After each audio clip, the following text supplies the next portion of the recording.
حیدر اب آپ کیا پرانی باتیں جو ہے پھر لے کے آپ بیٹھ گئے. میں نے کیونکہ ان لوگوں کا بڑا مرکزی کردار رہا ہے نا بعد میں سارے آپ کو بھی معاملات پتہ ہے, پوری دنیا کو پتہ ہے کہ کس طریقے سے انہوں نے اپنی جو وہ انلیگل طریقے سے کمائی ہوئی جو پیسہ ہے وہ انہوں نے استعمال کیا. اور ایک وہ آڈیو لیک جو میرے خلاف انہوں نے کی, ساری ایڈیٹڈ تھی, ڈاکٹرڈ تھی, انجینئرڈ تھی, اور کس طرح سے انہوں نے سارے میڈیا ہاؤسز کو وہ دی. تو کیا بنا, کیا ہوا, آج کدھر ہیں وہ لوگ جو دوسروں کے لیے گڑا کھوتے ہیں نا, وہ پھر خود بھی اسی میں گرتے ہیں. تو میں نے تو اپنا معاملہ اللہ تعالیٰ پہ چھوڑ دیا تھا. آڈیوز لیک ہوئی جن کے بارے میں آپ کہہ رہی ہیں کہ وہ ڈاکٹر تھیں, بعد میں تقریباً وہی باتیں تو آپ نے الزامات تو وہی لگائے نا, باتیں تو وہی تقریباً کی آپ نے انہی لوگوں کے بارے میں. نہیں وہ دیکھیں, وہ میں اب نام لے لیتی ہوں, مسرت چیمہ اور جمشید چیمہ تھا, اور انہوں نے وہ اس کا وہ اسامہ جو آپ ہی کے نیوز 7 میں ایک زمانے میں کام کرتا تھا, وہ ان کے پے رول پہ چلا گیا تھا. اور اس طرح سے انہوں نے جو کچھ آڈیو جو کالز ہیں ان کو پہلے ان کو, لیکن میرا خیال ہے جس وقت یہ آڈیوز لیک ہوئی تھی اس وقت اسامہ بھی پبلک نیوز میں تھے. اس وقت پبلک نیوز, اس سے پہلے وہ نیوز 7 میں تھا. تو میں تو اس کو بڑے 10-12 سال سے جانتی تھی. لیکن جب انسان کا ضمیر جو ہے وہ مر جاتا ہے تو پھر وہ اسی طرح کی حرکتیں کرتے ہیں, پیچھے سے لوگوں کو چھریاں گھونپنی. کیا اس سے کیا فائدہ کیا ہوا, مجھے یہ بتائیں. آج کدھر ہے وہ, کہاں ہیں وہ لوگ. میں نے تو اللہ تعالیٰ پہ چھوڑ دیا تھا معاملہ, اور اللہ تعالیٰ نے مجھے سرخرو کیا ہے, اللہ تعالیٰ نے بہت عزت دی ہے, کیونکہ عزت دینے والا تو رب کی ذات ہے, کوئی انسان کسی کو کچھ نہیں دے سکتا ہے. اور یہ عمران خان کو بھی پتہ ہونا چاہیے تھا. مجھے سمجھ نہیں آتی کہ میں سمجھتی تھی کہ عمران خان کا بڑا عقیدہ مضبوط ہے, لیکن وہ اتنے توہم پرست نکلے, ایسی باتیں, وہ ہر چیز جو ہے وہ اپنی جو سو کالڈ مرشد ہے وہ اس کے بات جو تھی وہ ان کو سنائی دیتی تھی, باقی ان کو کسی کو کوئی بات سنائی نہیں دیتی تھی. مجھے یہ بتائیے گا پنجاب میں کتنا کنٹرول تھا, جو عمران خان صاحب کی اہلیہ ہیں بشرا بی بی صاحبہ, ان کا کتنا کنٹرول تھا, اور ان کی جو فرح گھوگی ہیں ان کی دوست, وہ کس طریقے سے پنجاب کے معاملات کو کنٹرول کرنے کی کوشش کرتی ہیں؟ آپ نے وہ علیم خان کی کانفرنس تو سنی ہوگی. جی. انہوں نے جب اپنا موبائل اٹھا کے دکھایا تھا ساروں کو, جی, وہ انہوں نے کہا تھا کہ کسی پنجاب میں سیکرٹری کی پوسٹنگ یا ٹرانسفر جب تک نہیں ہوتی تھی, پہلے وہ تصویر جاتی تھی بشرا مانیکا کو, وہ اگر اس پہ ٹک لگا دیتی تھی تو وہ سیکرٹری وہاں پوسٹ ہوتا تھا پنجاب میں, اور اگر اس پہ وہ کراس لگا دیتی تھی تو وہ نہیں ہوتا تھا. اور ٹک اور کراس کا کرائیٹیریا کیا تھا؟ وہ یہ تھا کہ جتنا جو ڈیولپمنٹ کا فنڈ ہے, جتنا ٹرانسفر پوسٹنگ پہ جو رشوت کا پیسہ ہے, وہ کس سے بٹورنا ہے انہوں نے, جو تو ان کو وہ دینے کو تیار ہے, اور جو تو وہ سارے, اور وہ طاہر خورشید جو بیٹھا ہوا تھا پرنسپل سیکرٹری, وہ سارا یہ فنڈ اربوں روپیہ منی لانڈر کر کے یہ باہر لے کے گئے. تو کدھر ہے فرح گوگی آج, کدھر ہے گجر, کیوں بھاگے ہوئے ہیں, کیوں نہیں آ کے قانون کا سامنا کرتے ہیں؟ انہوں نے پیسے کھائے ہیں, یہ فرنٹ پرسن تھے بشرا مانیکا کے اور عمران خان کے, اور ساتھ یہ فیض کا بھی بیچ میں نیکسس تھا, اور زلفی بخاری بھی, سارے بھی, یہ بیچ میں گینگ, یہ گینگ آف 5 تھا. یہ سارے یہ دن رات اسی لوٹ مار میں لگے ہوئے تھے, اور انہوں نے ہم جیسے لوگ جو آواز اٹھاتے تھے اس کے ناانصافی کے اور اس کرپشن کے خلاف, ان کا انہوں نے تیا پانچا کر دیا. انہوں نے کہا کہ اس کو تو ایسے اٹھا کے باہر پھینکو کہ یہ جو ہے سانس لینے کے قابل نہ رہے. سب کے ساتھ انہوں نے یہی کیا, صرف ایک خالی میرے ساتھ نہیں کیا. تو آج کدھر ہیں وہ سارے؟ آج یہ مکافات عمل ہے جو بھگت رہے ہیں. آپ کے خیال میں عثمان بزدار صاحب کو پنجاب میں چیف منسٹر بنائے رکھنا, اس میں کیوں عمران خان بزد تھے, کیوں بار بار یہ وسیم اکرم پلس کہنا, جبکہ کارکردگی ان کی سب کے سامنے تھی, لوگ پریشان تھے, ایم پی ایس پریشان تھے, وہ بھی جو آج پاکستان تحریک انصاف میں اور وہ بھی جو چھوڑ گئے ہیں, لوگ تو عثمان بزدار کی کارکردگی سے بہت پریشان تھے. خان صاحب کیوں چاہتے تھے کہ نہیں یہی میرا چیف منسٹر رہے گا پنجاب میں؟ حیدر آپ یہ مجھ سے نہ سوال پوچھیں, مجھے پکا پتہ ہے آپ کو اس کا جواب آلریڈی. چلو مجھے پتا ہوگا, میرے ویورز کو بتا دیں تھوڑا سا. پھر چلیں میں آپ نے چونکہ پوچھ لیا ہے, وہ بزدار بشرا مانیکا کا کینڈیڈیٹ تھا, وہ اس نے چنا تھا, اور وہ اس لیے چنا تھا کیونکہ اپنی منمانیاں کرنی تھی انہوں نے. پنجاب میں ڈیفیکٹو جو چیف منسٹر تھی وہ فرح گوگی تھی. جب بھی یہ آتی تھی بشرا مانیکا لاہور, تو اس کے ساتھ آپ کو کون نظر آتا تھا؟ کیا عظمیٰ کاردار نظر آتی تھی؟ کون آتا تھا اس کے ساتھ نظر آپ کو؟ فرح گوگی, اس کی ایک ہی دوست تھی, اور اس کا انٹری بنی گالا میں اس کا اور اس کے خاندان کا ایسے تھا. ادھر عمران خان نے باقاعدہ ہدایات دی ہوئی تھی کہ جی ان کا آنا جانا نوٹ بھی نہیں کرنا سیکیورٹی نے, یہ جتنی مرضی دفعہ آئیں جتنی مرضی دفعہ جائیں, جبکہ ہم جیسے لوگ جو ایک گراس روٹ ڈائی ہارڈ ورکرز تھے, ہم تو نزدیک بھی نہیں جا سکتے تھے بنی گالا کے. تو اس نے حصار بنایا ہوا تھا. لیکن دیکھیں ذمہ داری آخر میں عمران خان کے اوپر آتی ہے. دا بک اسٹاپس ایٹ دا ٹاپ. کیوں ہنس ہنس کے بیٹھ کے وہ فائلیں سائن کرتا تھا جب اس کو پتا تھا کہ اس کے عوض 5 کیرٹ ڈائمنڈ ہے, اس کے عوض وہ القادر کے 450 کنال زمین ہے جو کہ لی جا رہی ہے. تو آپ کا خیال ہے کہ وہ اتنا چوچا تھا, اتنا بچہ تھا, اسے کچھ پتا نہیں تھا؟ سب پتا تھا. اور وہاں پہ حصے سب کے حصے تھے, سب کے حصے تھے وہاں پہ. کوئی کہ انہوں نے بیتی گنگا میں سب نے ہاتھ دھوئے ہوئے ہیں وہاں پہ. اور اب جو ہے اکاؤنٹیبلٹی ٹائم ہے ساروں کا, کوئی بچ کے نہیں جائے گا ان میں سے. تو مسلم لیگ نواز بھی جنرل باجوہ کے اوپر کافی الزامات لگاتی ہے, پاکستان تحریک انصاف بھی جنرل باجوہ کو کافی چیزوں کے لیے بلیم کرتی ہے.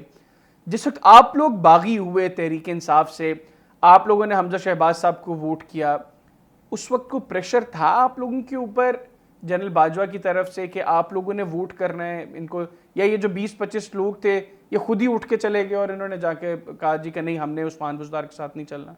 دیکھیں ہمارا کبھی کوئی ڈائریکٹ کانٹیکٹ نہیں تھا جنرل باجوہ کے ساتھ. ہم تو اس لیے گئے تھے کیونکہ ہم نے اعتماد بالکل کھو دیا تھا بزدار اور اس کی حکومت میں اور عمران خان میں, کیونکہ انہوں نے جو کرپشن کے جو انتہا کر دی تھی اور جو انہوں نے ٹارگٹنگ شروع کی تھی اپنے نظریاتی لوگوں کی, تو وہ بالکل جسے جو تھے وہ ان پہ سے ان کا جو تھا وہ ایمان اور رسپیکٹ جو تھا, جو ہم جس کی وجہ سے ان کو ہم نے جوائن کیا تھا, وہ ختم ہو چکا تھا. اور ہم سمجھتے تھے کہ یہ انہوں نے پنجاب کے حالات جو ہے نا انہوں نے جان بوجھ کے خراب کروائے ہیں, کیونکہ 3-4 دفعہ ان کو کہا گیا تھا کہ بزدار کو آپ ہٹا کے کسی اور قابل بندے کو لگا دیں, پارٹی میں اور بہت قابل لوگ ہیں. لیکن انہوں نے ایک کان سے سنا دوسرے سے اڑا دیا. بلکہ یہ ہمارے جو آرمی چیف ہیں, جب یہ DGIS آئے تھے, یہ کرپشن کی خود فائلیں لے کے گئے تھے, ایویڈنس لے کے گئے تھے عمران خان کے پاس اور کہا تھا کہ کچھ ایکشن لیں. تو انہوں نے کیا کیا تھا, انہوں نے انہیں کو اپنے عہدے سے ہٹا دیا. تو یہ ساری باتیں اب کھل کے سامنے آ گئی ہیں, سب کو پتہ چل گیا ہے. تو جب آپ کے اپنے لوگ, آپ کے اپنے MNA اور MPA جو ہیں وہ ان کو اعتماد ہی نہ رہے آپ کے اوپر, تو پھر آپ کیوں ان کے ساتھ چلیں گے؟ پھر ہم اپنے ضمیر کے خلاف تو نہیں جا سکتے تھے. ہم سیاست میں جو تھے اسی لیے آئے تھے کہ ہم نے قوم اور ملک کی خدمت کرنی ہے, اس لیے نہیں آئے تھے کہ ہم کرپشن کو اور عروج پہ چڑھا دیں پاکستان میں. لیکن عظمیٰ صاحبہ, پاکستان تحریک انصاف جوائن کرنے کا اس وقت شاید آپ کے پیچھے سوچ تو یہی ہوگی, اور آپ ہمارے پروگرامز میں بھی جس طرح کے نون لیگ کے خلاف بات کرتی تھیں کہ یہ کرپٹ ہیں, یہ سسٹم کی خرابی کی وجہ ہیں, تو آج پھر تحریک انصاف اگر وہی کچھ کر رہی تھی, پھر مسلم لیگ نواز کیوں, جس کے بارے میں کل تک آپ کا خیال تھا کہ یہ وہ جماعت ہے جس نے سسٹم کے اندر رہ کر سسٹم کو بگاڑا ہے, جس نے ملک کو لوٹا ہے, تو آج وہ جماعت کیوں ٹھیک ہو گئی؟ لوگوں کے ذہن میں تو یہ سوال آتا ہے. پھر بہت اچھا آپ نے سوال پوچھا ہے. دیکھیں بات ساری یہ ہے کہ ہمیں پورے 11-12 سال ہماری ذہن سازی کی گئی تھی, ہمارے ذہن میں زہر گھولا گیا تھا. ہمیں کہہ کے کہ یہ چور ہیں, یہ ڈاکو ہیں, یہ لوٹ کے لے گئے ہیں, ان کی پراپرٹیاں ہیں, یہ ہے وہ ہے. اور انہوں نے عمران خان نے, آپ کا خیال ہے سارا وقت 4 مہینے دھرنے میں کیا تھا؟ یہی تھا نا, چور ڈاکو چور ڈاکو. اور 3.5 سال میں یہی تھا, چور ڈاکو کہ میں دہشت گردوں سے ہاتھ ملا لوں گا, میں چور ڈاکو. تو ہمارے ذہن میں یہ انہوں نے بھر دیا تھا. اب جب ہمارے سامنے حقیقت کھل کے آنے لگی اور ہمیں نظر آیا کہ سارے جو کرپٹ ایلیمنٹ ہیں وہ تو عمران خان نے خود اپنے ارد گرد بھر لیے ہیں, یہ تو اس کے تو اپنا جو نیت پہ ہمیں بالکل شک ہونا شروع ہو گیا تھا کہ یہ تو سنسیئر ہے ہی نہیں پاکستان کے ساتھ, یہ تو اپنے ہی لوگ ان کے کھانے پینے میں لگ گئے ہیں ساتھ. تو تب ہم نے ان کو چھوڑا. اس کے بعد حمزہ شہباز اور مریم نواز صاحبہ جو ہیں, ان کے ساتھ میرا 1-to-1 انٹریکشن پہلی دفعہ شروع ہوا, ٹھیک ہے. اور میں نے جب ان کو غور سے فرسٹ ٹائم کب ملی آپ ان سے؟ جب یہ حمزہ شہباز صاحب کے ساتھ ہماری ساری موومنٹ چلی تھی پنجاب گورنمنٹ میں, پنجاب حکومت میں, پارلیمنٹ میں. انہوں نے کس طرح کنونس کیا آپ لوگوں کو؟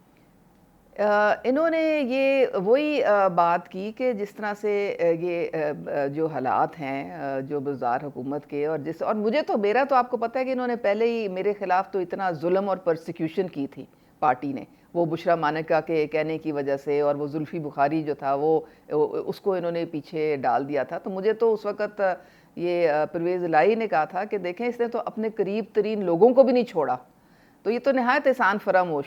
تب یہ کلمات تھے پرویز الہی کے عمران. بالکل بالکل. آپ نے ان سے مشورہ کیا تھا کہ آپ چھوڑ رہی ہیں تحریک انصاف کو، آپ ان کو؟ بالکل، انہوں نے کہا تھا کہ دیکھیں آپ کے ساتھ انہوں نے ظلم کیا ہے، آپ نے کوئی ایسی بات نہیں کی جو کہ پارٹی کے خلاف ہو، یہ سارا ذاتی ونڈیٹا چل رہا ہے یہاں پہ، آپ چپ کر کے اپنا کام کرتی رہیں اور آپ کو 63A پروٹیکٹ کرے گا کیونکہ آپ نے کوئی غلط بات نہیں کی ہے.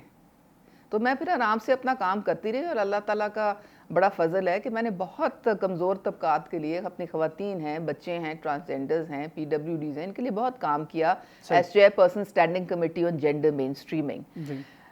پھر لیکن حمزہ صاحب سے ملاقات ہوئی، انہوں نے آپ کو کنونس کیا؟ جی بالکل ہوئی. پھر کس پوائنٹ پہ آپ کو لگا کہ نہیں یہ بہتر ہے؟ میں آپ کو مزے کی بات بتاؤں، مجھے حمزہ صاحب سے پیچھے نا 1-2 مہینے پہلے بات ہوئی تو حمزہ صاحب نے مجھے کہا کہ بی بی آپ کے مجھے آنسو نہیں بھولتے، کیونکہ آپ بہت تکلیف میں تھیں جب آپ نے یہ فیصلہ کرنا تھا، لیکن اب میرے خیال میں وقت آپ کو بتا رہا ہوگا کہ آپ کا صحیح فیصلہ تھا. تو میں نے واقعی حمزہ صاحب سے کہا، میں نے کہا وہ بہت تکلیف دہ ڈیسیجن تھی، پارٹی ماں جائی کی طرح ہوتی ہے اور ایک پارٹی کو چھوڑنا کوئی آسان کام نہیں ہوتا ہے، لیکن انہوں نے مجھے بہت عزت دی، بہت عزت دی.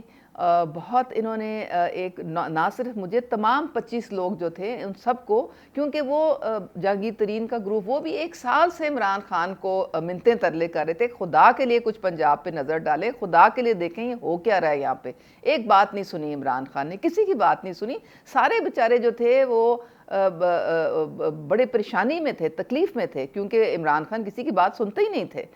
تو میں نے پھر وہاں سے پھر حمزہ صاحب کے ساتھ، پھر ان کی پارٹی کے ساتھ میرا انٹریکشن ہوا. پھر مریم بی بی جب آئی ہیں تو میں نے پہلی دفعہ ان کو دیکھا، میں نے کہا یہ عمران خان نے تو ہمارے دماغ میں اتنا زہر گھولا ہوا تھا. یہ میں نے شریف خاندان کو جب کلوز سے میں نے جب دیکھا تو نہایت ان کے دل میں خدا خوفی ہے.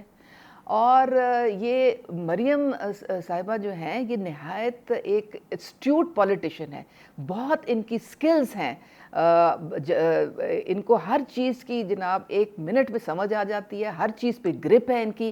ایسے نہیں ان کو چیف آرگنائزر اور senior vice president Mian Nawaz Sharif نے بنایا، وہ ان کی اہلیت ہے. اور آپ نے دیکھا کہ کچھ مہینے کے اندر انہوں نے ایک سوئی ہوئی پارٹی، ایک ڈیجیکٹڈ پارٹی، ایک ڈپریشن میں گئی ہوئی پارٹی، کیونکہ پارٹی نے بہت مشکل حالات دیکھے پچھلے 4 سال، ایک دم سے ایک نئی روح پھونکی اس پارٹی کے بیچ میں. دن رات کام کیا، 24 گھنٹے انہوں نے کام کیا، انہوں نے ویمنز ونگ کو ایکٹیویٹ کیا. یوتھ جو ہے وہ اتنی انسپائرڈ ہے ان سے، وہ ان کے ارد گرد جمع ہوئی، سوشل میڈیا سیل کو پورا ریسٹرکچر کیا. تو یہ بہت بڑی ان کی ایک میں کہتی ہوں صلاحیتیں ہیں جو عمران خان نے اتنا. عمران خان کیا کہتا تھا آپ کو یاد نہیں ہے ان کے متعلق؟ وہ تو جعلی ڈگری ہے، ان کا تو دماغ خالی ہے، ان کے پاس تو کچھ ہے ہی نہیں، وہ تو ہر وقت جھوٹ بولتی ہیں.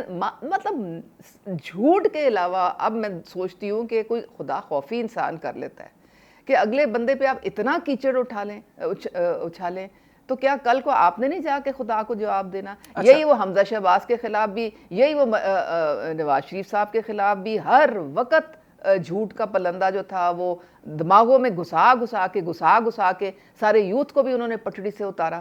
اچھا عظمیٰ صاحب، میں ابھی ملک کے موجودہ سیاسی حالات کی طرف آؤں گا، لیکن اس سے پہلے مجھے ذرا بتائیے گا، جس وقت آپ لوگوں نے حمزہ شہباز صاحب کو ووٹ کیا اس وقت بہت سی آوازیں اٹھیں کہ کس ایم پی اے نے اتنے پیسے لیے ہیں، کس ایم پی اے کو اتنے کروڑ دیے گئے ہیں. اور مجھے یاد ہے کہ رائل سوئس میں جب آپ لوگ ٹھہرے ہوئے تھے تو وہاں پر تو مسلم لیگ نواز کے رمضان کا مہینہ تھا اور میرا بھی جانے کا اتفاق ہوا. تو مسلم لیگ نواز کے ایم پی ایز کا یہ کہنا تھا، یہ میں مسلم لیگ نواز کے لوگوں کی بات کر رہا ہوں، کہ جو منحرف ہیں ان کو ہر طرح کی چھوٹ ہے، وہ جو مرضی منگوائیں اپنے کمرے میں بیٹھ کے، جو مرضی کھائیں. ہم لوگوں نے بفے میں سحری اور افطاری کے علاوہ کچھ منگوانا ہے تو خود سے کھانا ہے. اور اس میں پھر وہ بل بچانے کا طریقہ یہ ڈھونڈتے تھے کہ منحرف اراکین کے کمروں میں جا کے آرڈر کرتے تھے کہ وہاں پہ ہمیں بل نہیں دینا پڑے گا. تو پروٹوکول تو واقعی بہت دیا, یہ تو میں نے اپنی آنکھوں سے دیکھا منحرف اراکین کو. اس کے علاوہ کوئی پیسے بھی دیے؟ دیکھیں میں نے آپ کو بھی بتایا ہے کہ ہمیں سب لوگوں کو بہت عزت دی گئی تھی, اور چونکہ ایک لیڈرشپ نے عزت دی تھی تو ظاہر ہے پارٹی کے جو باقی لوگ تھے, باقی پارلیمنٹیرینز تھے, وہ بھی عزت دیتے تھے. اور یہ جو آپ بات کہہ رہے ہیں نا, یہ تو میرے خیال میں مذاق میں کسی نے آپ سے کہہ دیا ہوگا. میں جس کا مہمان تھا نا, وہ مجھے ایک منحرف رکن کے کمرے میں لے کر گیا, اور وہاں پہ جا کے جب اس نے آرڈر کیا تو میں نے اس سے پوچھا, اس نے کہا بھائی یہاں پہ چائے کافی بہت مہنگی ہے, ان کے کمروں سے مفت ملتی ہے. تو اس کو بولیں کہ کس نے اس کو کہا تھا کہ جا کے کمروں میں آرڈر, ہم تو جاتے تھے, ہمارا ایک وہ ڈائننگ روم میں پورا ارینجمنٹ ہوتا تھا, وہاں پہ وہ تو بفے پہ وہاں پہ ہم سحری کرتے تھے, وہاں پہ ہم افطاری کرتے تھے. اس کے بیچ میں ہمیں نہ کوئی کھانے کی ضرورت ہوتی تھی, نہ پینے کی ضرورت ہوتی تھی, کچھ بھی نہیں ہوتا تھا. مجھے نہیں سمجھ آتی یہ لوگ ڈبل مزے کرتے ہوں گے نا, روزے بھی نہیں رکھتے ہوں گے, جا کے سحریاں ہم نے میں نے جو وہاں پہ کافی پی تھی وہ ہم نے سحری کے بعد افطاری کے بعد پی تھی. وہ تو اب پارٹی اتنا کیوں برڈن اٹھائے کہ جی آپ اپنا دوستوں کو بلائیں اور دعوتیں اڑائیں, تو وہ پارٹی اس کا بل پیش دے. ہمیں اتنی ڈیسنسی تھی, میں نے کبھی کوئی اس طرح کی فالتو کی کوئی چیز نہ آرڈر کی, نہ میں اس کی روادار تھی. بھئی ایک وہ آپ کو عزت دے رہے ہیں, وہ اتنا آپ کو انہوں نے اپنی, دیکھیں مجھے انہوں نے اپنا پارٹی کا ٹکٹ دیا, اور وہ جو 25 پی ٹی آئی کے لوگ تھے ان سب کو پارٹی نے ٹکٹ دیا تھا. اپنی پوری کمٹمنٹ آنر کی تھی مسلم لیگ نون نے. حالانکہ وہ آپ کو پتہ ہے کہ بعد میں پتہ چلا کہ جنرل باجوہ کی کچھ اور ہی گیم چل رہی تھی, اور انہوں نے پھر یہ سوچا ہوا تھا کہ ہم نے ہروانا ہے ان لوگوں کو, ورنہ سوچ بھی کوئی نہیں سکتا تھا کہ وہ 15 لوگ جو ہیں وہ سیٹیں ہاریں گے. بالکل ٹھیک ہو گئے. عثمان صاحب یہ بتائیے گا, آپ نے جس طرح کہا کہ مریم نواز نے گزشتہ کچھ مہینوں کے اندر ایک سوئی ہوئی پارٹی کو دوبارہ جگایا ہے, نواز شریف کی واپسی مسلم لیگ نواز کے لیے کیا امپیکٹ کریٹ کرے گی؟ میں آپ کو اب کیا بتاؤں, جو میں نے 21 اکتوبر کو دیکھا, اتنی محبت, اتنی والہانہ جوش جس سے لوگوں نے استقبال کیا میاں محمد نواز شریف کا, اس سے مجھے محسوس ہوا کہ وہ لوگوں کے دل میں رہتے ہیں. اور کیوں رہتے ہیں؟ کیونکہ ان کے دل میں بھی لوگوں کی محبت ہے. وہ انہوں نے خود کہا کہ میں 4 سال بہت اذیت میں, بہت تکلیف میں رہا لنڈن میں, کیونکہ مجھے ہر وقت اپنے لوگوں کا خیال آتا تھا کہ وہ کتنی مشکل میں ان کی زندگی ہے, وہ کتنی مہنگائی جو ہے ان کو وہ اس کا سامنا کر رہے ہیں, اور ان کو بجلی کے بل, گیس کے بل جو ہے وہ اس سے کتنی 2 وقت کی روٹی ان کی مشکل ہوئی ہے. تو میاں محمد نواز شریف جو ہیں ان کے آنے سے بہار آ گئی ہے. اور یہ جتنا آپ سمجھتے تھے نا کہ جی وہ نون لیگ کا ووٹ بینک نہیں رہا, یہ تماشا انہوں نے جو پیچھے لمس میں لگایا ہوا تھا, 4 لوگوں کو اٹھا کے تو کہا کہ جی پورا یوتھ جو ہے وہ ہمارے پیچھے ہے, ان کو نہیں پتا کچھ. اس دن میں نے خود اپنی آنکھوں سے دیکھا, ہم ایک رات پہلے گئے تھے 21 اکتوبر کو نا مینار پاکستان, مریم نواز صاحبہ بھی آئیں, یوتھ پورے پاکستان سے آیا ہوا تھا. انہوں نے ایک ٹینٹ سٹی بنائی ہوئی تھی وہاں پہ, وہ آ کے باقاعدہ وہاں پہ آلریڈی جمع ہو چکے تھے. تو یہ نا یہ لوگ سمجھیں, یہ جناب میاں محمد نواز شریف صوابے دارین ہیں, جائیں گے 1 to 5 ملے گی, تو لوگوں نے تو پھر جانا تھا, جنت کے ٹکٹ ملیں گے, تو پھر لوگ بیچارے کیا نہ کرتے. میری بات سنیں, آپ بھی کیا سوشل میڈیا کے کیڑے بن گئے ہیں؟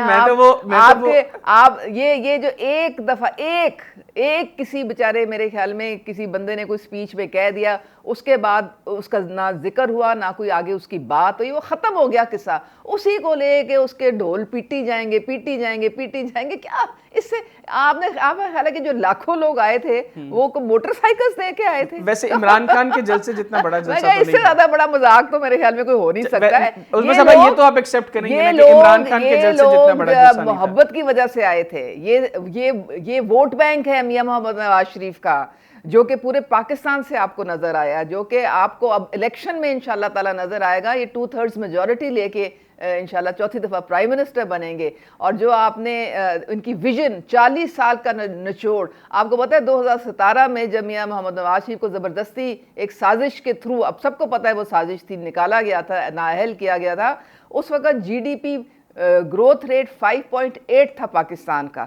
روٹی آپ کو اس وقت 4 روپے کی مل رہی تھی, آپ کو یونٹ بجلی کا 7 روپے کا مل رہا تھا. یہ تو ہم آپ کو بتایا کرتے تھے جو آج آپ مجھے بتا رہی ہیں. نہیں, یہ ہم آپ کو 2018-19 میں بتایا کرتے تھے. ترقی کا جو سفر جو بہت بری طرح رکا, اور بہت بری طرح جو تھا وہ ملک جو تھا وہ پیچھے کی طرف جانا شروع ہو گیا. اب وہی ترقی دوبارہ سے شروع ہوگی انشاءاللہ تعالیٰ, کیونکہ یہ 40 سال کا نچوڑ لے کے میاں محمد نواز شریف صاحب واپس آئے ہیں. اچھا مجھے بتائیے گا, آپ نے 21 اکتوبر کے جلسے کی بات کی, کیا 21 اکتوبر کا جلسہ پاکستان مسلم لیگ نواز کا پاکستان تحریک انصاف کے مینار پاکستان کے جلسوں جتنا بڑا تھا؟ مطلب آپ نے بالکل ایک نیوٹرل رائے دینی, آپ نے تحریک انصاف کے جلسے بھی دیکھے ہیں. دیکھیں وہ 2011 والا جو جلسہ تھا سب کو پتہ ہے کہ وہ کس نے کروایا تھا اور کس کی مدد سے وہ ہوا تھا. ویسے لوگ اب الزام لگا رہے ہیں کہ اس جلسے کے بارے میں بھی ویسے ہی سارے معاملات نہیں, اس جلسے کے میں آپ کو بتاتی ہوں, میں اس جلسے میں تو میں خود وٹنس ہوں. 1 مہینے سے پوری پارٹی جو ہے وہ لگی ہوئی ہے, وہ محنت کر رہی ہے. پورا ہمارا ایک کنٹرول روم قائم تھا یہاں پہ جو ہمارے آفس میں.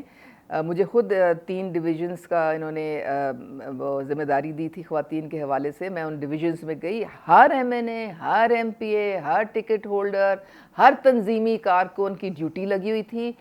سب نے دن رات ایک کیا ہے تو آپ کو 21 اکتوبر ملا ہے. اس میں کوئی کہیں سے ہیلپ نہیں ہوئی. یعنی پھر آپ کا کہنے کا مطلب ہے کہ 2011 والے جلسے سے چھوٹا جلسہ تھا؟ نو نو نو نو نو نو, وہ تو جلسی تھی اس کے مقابلے میں. اچھا دیکھیں میری بات سنیں, 2011 یہ میرا خیال ہے 2011 میں پی ٹی آئی کی پیدائش ہوئی تھی مینار پاکستان میں, ٹھیک ہے. 2023 میں وہیں سے اس کا سیاسی جنازہ اٹھا ہے, نون لیگ کے جلسے سے. بالکل پی ٹی آئی کا جنازہ اٹھ گیا, کیونکہ وہاں پہ اب ان کی کوئی آپ کو وہاں پہ اس کو بنایا گیا تھا. اچھا ویسے ان تمام حالات کے باوجود آپ سمجھتی ہیں کہ پاکستان تحریک انصاف کو لیول پلینگ فیلڈ ملنی چاہیے الیکشنز کے اندر؟ مل تو رہی ہے, کیا پرابلم ہے؟ دیکھیں آپ نے اتنا بڑا جلسہ کر لیا مینار پاکستان میں, انہوں نے کانا میں ایک صوبائی اسمبلی کا کنونشن رکھا, وہاں پہ 70 لوگوں کو اریسٹ کر لیا, کریک ڈاؤن ہو گیا, تو لیول پلینگ فیلڈ نظر تو نہیں آ رہی. دیکھیں وہاں پہ میری بات سنیں, 9 مئی کو جو سانحہ ہوا تھا, 9 مئی کے جو کلپرٹس ہیں ان کو تو بالکل قرار واقعی سزائیں ملنی چاہیے. ایک پریسیڈنٹ سیٹ ہونا چاہیے. کانا میں بھی جو ہوا تھا وہاں سے بھگوڑے تھے جن کو پکڑنے کے لیے پنجاب پولیس گئی تھی. یہ بھاگے ہوئے سارے, یہ حماد اظہر, یہ مراد سعید, یہ گنڈا پور, یہ بھاگے ہوئے سارے لوگ. یہ آہستہ آہستہ کر کے جو ہیں یہ پکڑے جا رہے ہیں. اب عمران خان جو ہیں انہوں نے جو کیا ہے وہ ان کے سامنے آ رہا ہے. تحریک انصاف کے الزامات تو عظمیٰ صاحبہ ہم کہتے ہیں کہ ایک بڑی رائیول پارٹی ہے. دیکھیں بات ساری یہ ہے کہ اب رونے پیٹنے کی بجائے, چیخنے چلانے کی بجائے ان کو چاہیے کوئی دم خم پیدا کریں جو دیکھیں اب کتنے لوگ ہوں گے, 100-200 لوگ ہوں گے 9 مئی میں جو مطلوب ہیں, ٹھیک ہے, ان کو چھوڑ دیں آپ. باقی پارٹی کدھر چلی گئی ہے؟ وہ کیوں افیم پی کے سو گئی ہے؟ وہ آئیں نا میدان میں, آ جائیں, کریں جلسے, اپنا الیکشن کیمپین شروع کریں, ڈور ٹو ڈور کیمپین شروع کریں. کسی اور کے ہاتھ میں کوئی اختیار تو جانے دیں. عمران خان تو اپنی بہن کو بھی کچھ نہیں دینے کو تیار. وہ کہتے ہیں جی میں خود ہی سب کچھ ہوں, کیونکہ میں ہوں تو پی ٹی آئی ہے, میں نہیں ہوں تو کچھ بھی نہیں ہے. تو پھر ٹھیک ہے, چلیں پی ٹی آئی تو آپ کے اوپر الزامات لگائے گی, ہم پی ٹی آئی کے الزامات کو سائیڈ پہ کر دیتے ہیں. دیکھیں الیکشن کمیشن نے پیپلز پارٹی تک کہہ رہی ہے کہ نواز شریف ڈیل کر کے آیا ہے. پیپلز پارٹی کہہ رہی ہے کہ نواز شریف کو ڈیل کے نتیجے میں 4تھی مرتبہ وزیر اعظم بنایا جائے گا. 2018 میں سلیکشن ہوئی ہے, پھر سلیکشن ہونے جا رہی ہے, الیکشن نہیں ہو رہی ہے. پیپلز پارٹی کہہ رہی ہے جو 16 مہینے آپ کے ساتھ اتحاد میں رہی ہے. دیکھیں پیپلز پارٹی کے ساتھ مجھے بڑی ہمدردی ہے. وہ یہ سمجھ کے بیٹھے ہوئے تھے کہ بلاول بھٹو اگلے پرائم منسٹر ہوں گے. وہ پکا ذہن بنا کے بیٹھے ہوئے تھے. اب ان کی رنگ میں بھنگ پڑ گئی ہے نا, کیونکہ میاں نواز شریف آ گئے. اب میاں نواز شریف جو ہے وہ کینڈیڈیٹ ہیں اگلے پرائم منسٹر. ڈیل نہیں ہوئی جی, ڈیل نہیں ہو سکی پیپلز پارٹی کے ساتھ. نہیں, ڈیل کی کوئی بات نہیں ہے. دیکھیں وہ میاں صاحب کیسے بن سکتے ہیں, مطلب ابھی تو سیاسی طور پہ آپ کو پتہ ہے کہ سیاست میں کوئی حرف آخر نہیں ہوتا, ٹھیک ہے. اس وقت ایک الائنس فارم ہوئی تھی, پیچھے بھی ہسٹری آپ دیکھیں, کئی دفعہ پولیٹیکل الائنسز فارم ہوتی ہیں. وہ الائنس فارم ہوئی تھی کیونکہ پاکستان کو بچانا تھا عمران خان اور پی ٹی آئی کی حکومت سے. خورشید شاہ صاحب نے اس دن نادر گرمانی کے پروگرام میں ہاتھ جوڑ کے معافی مانگے کہ ہم سے غلطی ہوگی, اس 16 مہینے کی حکومت میں ہم حصہ دار بنے. نہیں وہ 16 مہینے کی. اب تو میں آج سن رہی تھی, آپ پتہ نہیں میرے خیال میں ان کی آپس میں کوئی بات چیت شاید ڈان نہیں کا ہے. پروگرام ہے آج میں زرداری صاحب کو میں آج سن رہی تھی کہ شہباز شریف کو تو پی ایم میں نے بنایا تھا. لیکن وہ کہتے ہیں نا پی ایم شپ کے بعد فوری طور پر الیکشنز اناؤنس کر دینے چاہیے تھے. ہاں دیکھیں یہ بات میں اب آپ کو بتاتی ہوں کہ اگر لوگ میاں محمد نواز شریف کے فیصلے کے مطابق جاتے تو ایسے ہی ہوتا. میاں نواز شریف نے شہباز شریف کو کہا تھا کہ آپ اپنی الوداعی تقریر لکھ کے تیار رکھیں, جیسے ہی آپ اپنا اوتھ لیں گے آپ نے اسی وقت اسمبلی ڈیزالو کرنی ہے اور ہم نے الیکشنز میں جانا ہے. لیکن اس وقت زرداری صاحب نے کہا نہیں ابھی بس ابھی رہن دیں. پھر کچھ یہ بھی تھا کہ ملک ڈیفالٹ کر جائے گا, ابھی ملک کو بچانا ہے. بہت بڑی سیاسی قیمت پے کی نون لیگ نے, نو ڈاؤٹ, بہت بڑی قیمت پے کی, کیونکہ لیکن الحمدللہ پارٹی کو سرخرو کیا اللہ تعالیٰ نے, کیونکہ ڈیفالٹ سے پاکستان بچ گیا. پاکستان جو تھا, جو اب کوئی کہتا ہے کہ سری لنکا بننے جا رہا ہے, کوئی نہیں کہہ رہا نا. کوئی کہہ رہا ہے کہ ڈیفالٹ کر رہا ہے پاکستان, کوئی نہیں کہہ رہا نا. لیکن اس وقت ہر زبان پہ یہی تھا, ہر بندہ یہی کہہ رہا, اس لیے کیونکہ آئی ایم ایف سے عمران خان نے کانٹریکٹ سائن کر کے بھاگ گئے. اور پھر ان کے جو 2 فائنانس منسٹر, آپ نے ان کی وہ سنی ہوگی آڈیوز, 2 فائنانس منسٹر جو تھے وہ ہر وقت یہی پلاٹنگ کرتے تھے کہ کس طرح سے آئی ایم ایف کو کہنا ہے کہ جی آپ ہرگز کانٹریکٹ. ٹھیک ہوگا صاحب, وقت ختم ہو رہا ہے, آخر میں بتائیے گا مختصراً آپ کے خیال میں آئندہ الیکشنز کے اندر مسلم لیگ نواز کتنی سیٹس قومی اسمبلی کی جیتنے جا رہی ہیں؟ انشاءاللہ پوری پارٹی متحرک ہے, منظم ہے, پاکستان کی سب سے بڑی نیشنل پارٹی ہے اس وقت, اور ایک سیٹ سے جو ہے 3-4 ہمارے کینڈیڈیٹس ہیں. باقاعدہ جناب ہماری الیکشن کیمپین جو ہے وہ میاں محمد نواز شریف کے آنے کے ساتھ ہی شروع ہو چکی ہے. ہماری بورڈز بن گئے, پارلیمانی بورڈ بن گئے ہیں. ٹکٹوں کی تقسیم میاں نواز شریف خود کریں گے, اور انشاءاللہ تعالیٰ 2/3 اکثریت سے مسلم لیگ نون جو ہے وہ اپنی حکومت بنائے گی. بہت شکریہ عظمیٰ صاحب, آپ نے پروگرام کے لیے خصوصی طور پر وقت نکالا. ناظرین, عظمیٰ قادار صاحبہ ہمارے ساتھ موجود تھیں, ان کی گفتگو آپ نے تفصیلاً سنی. فیڈ بیک اپنا ہمیں ضرور دیجیے گا. مجھے اور میرے ٹیم کو اجازت دیجیے. اللہ حافظ. پاکستان زندہ باد.